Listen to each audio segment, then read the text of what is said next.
Okay, so this study for California is one in a series of studies that I've been doing with coworkers for different states on how they can move onto a clean energy climate stabilization path within their state, and what would be the impacts in terms of the overall economic activity, including job creation, transition for workers and communities that are dependent on the fossil fuel industry, um, opportunities to create small businesses, and then the whole range of questions, including how you finance these things.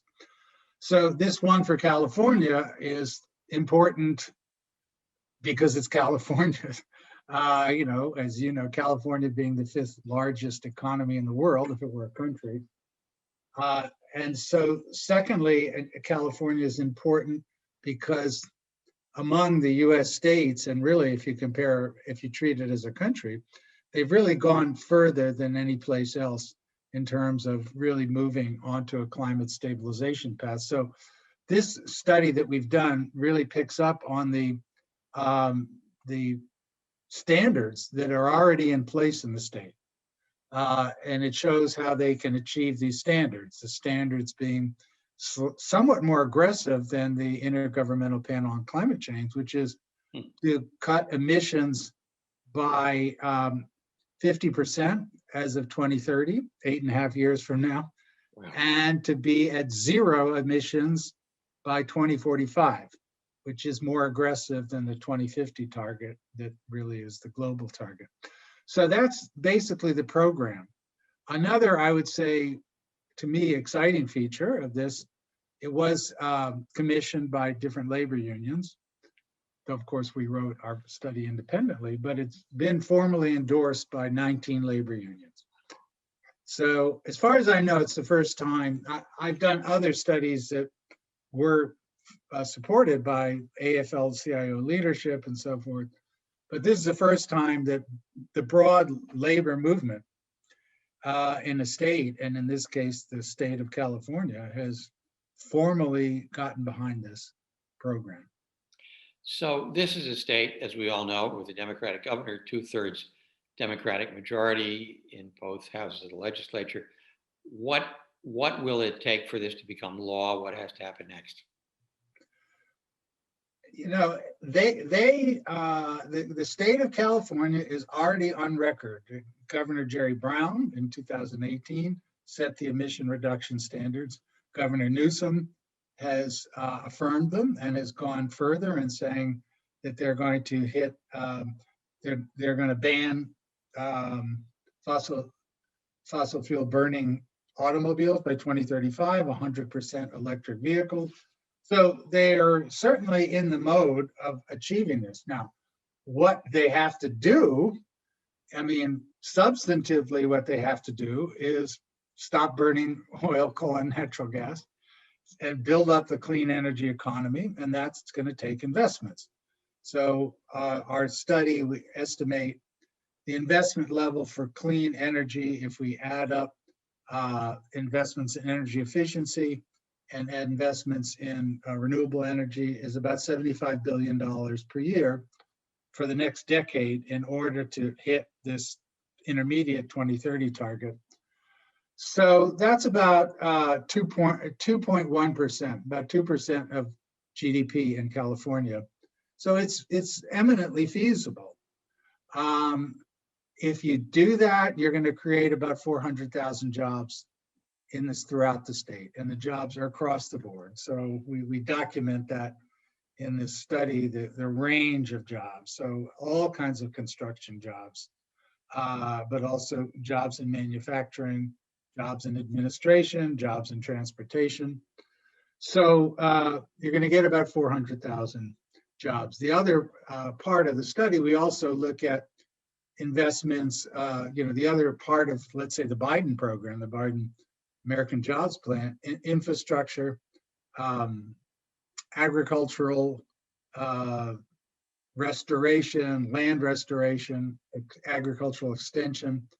And that's a little less. We estimate, we basically take the numbers from the so-called Thrive program, which has been introduced by Senator Markey and Representative Dingell, and we give California its share based on population. So that gets you to about $60 billion for that. So the feds pay for most of it. No, so then we add it all up. So the whole thing, yeah, is about 140 billion, but I'm assuming that most of the clean energy investments can come from the private sector, incentivized by regulations and inducements and, subsidies, financial subsidies.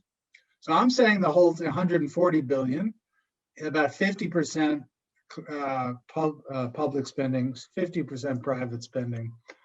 And overall, you're going to get about 1 million jobs created through this project across the board. The other big part of the study is to focus on this issue of just transition. So in California, the fossil fuel industry is really concentrated in only 3 counties, the most important being Kern County. But even in Kern County, what we found is that if we apply the clean energy program to Kern, you can get about 30,000 jobs just in Kern. I mean, you're going to give them a disproportionate share. You're going to get 30,000 jobs in Kern, and the job losses per year as we wind it down in Kern is less than 500 a year. So we have a program that will give guaranteed jobs, guaranteed pensions, guaranteed retraining and relocation as needed. The jobs will be at pay equal to what the workers are getting now that are fossil fuel workers. Oil and gas, there's no coal, essentially no coal in California already. And that program, it's very meaningful to the workers, but the costs are minuscule, almost like a rounding error relative to the overall budget in California, less than between 1/100th and 2/100ths of 1% of state GDP. So overall, this is an entirely feasible program. Now, you do have to enact it. And so we need to have the public investments, and we need to have the inducements for private investment. Now, we had a version of this conversation about West Virginia and your work in other states. So same question, do you have political leadership in California yet who are championing this? My contacts have been basically with my clients, and they are people in the labor movement. So that's their job to get the political. That's their job. And, so we're having this event tomorrow, presumably, yes, there's some political leaders that are going to be on it. And if they want me to speak to these political leaders, that would be great. I mean, I used to have a relationship with Jerry Brown, but he's retired. So I don't know the current governor at all. So, but if they want me to communicate with anybody, I'm happy to do it. And this dovetails very nicely with the Biden program. It basically is the Biden program in various ways. For one thing, Biden himself has said, we want to hit the targets of the Intergovernmental Panel on Climate Change for emission reduction, which are roughly the same as California, slightly more modest, 50% reduction by 2030 and zero by 2050, net zero by 2050. So that's in alignment.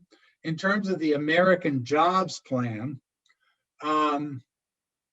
if we passed everything that Biden has proposed initially, not what he's negotiating, so I estimate that California would get about 40 billion for the clean energy and infrastructure programs.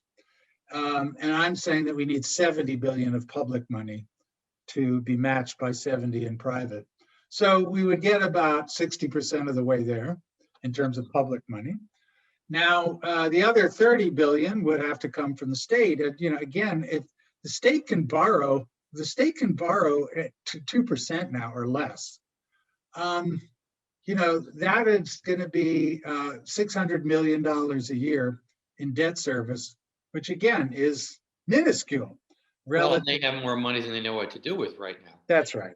So this can easily be, even if let's assume that Biden doesn't deliver 40 billion a year.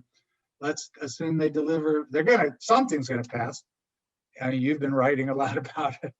So, but whatever it is, if the state of California has to do $1 billion in debt service a year, it's nothing.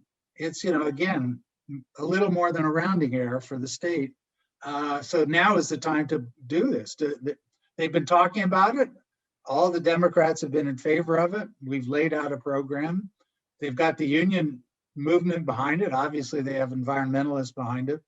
So it can be done. It should be done. Well, and at the state level, they don't have Joe Manchin to worry about. Right. They do not have this guy that's definitely been the problem. Right. Though, as we discussed, when I talked over the West Virginia program with his staffers, they were very enthusiastic. That's different than Joe Manchin himself. Well, but I mean, they have what Democrats at the federal level can only dream of, which is a 2/3 working majority in both houses. I mean, you only imagine what we could do with that at the national level, and California can actually do it. Yep, they can do it. And again, it's not like, you say, well, how the hell do you pay for it? It's easy to figure out how to pay for it.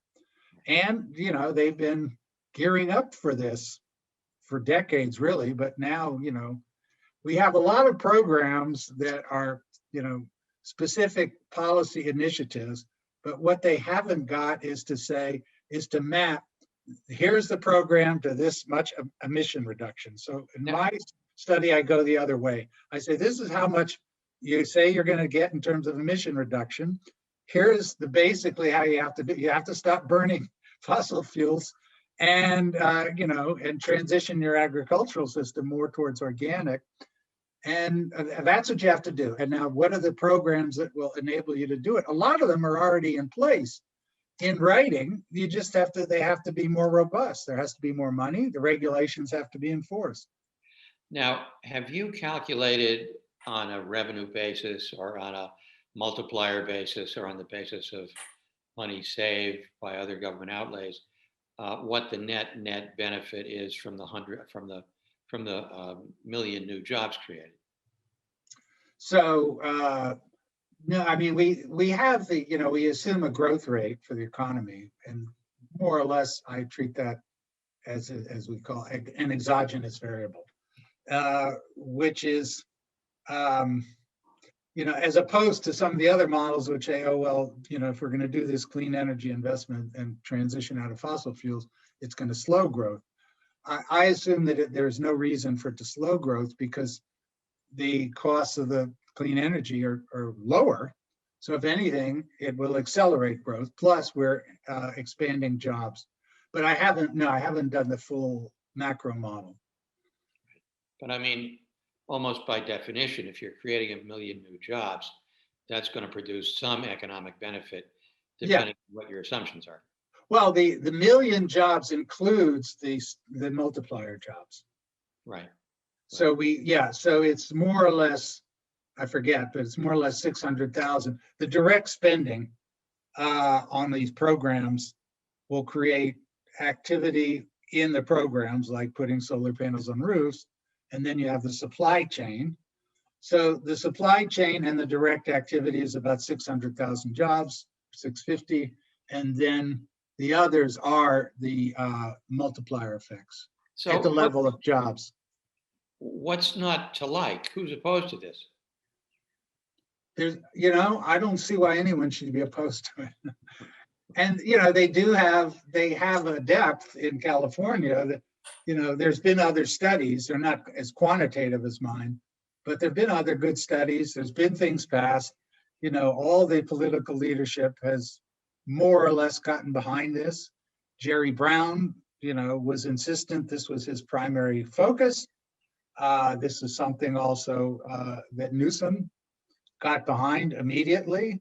But the issue is, so for example, in his proposed budget, he has an infrastructure, it's called California Now. It's 50 billion over 5 years, so 10 billion a year, but it's mostly for roads.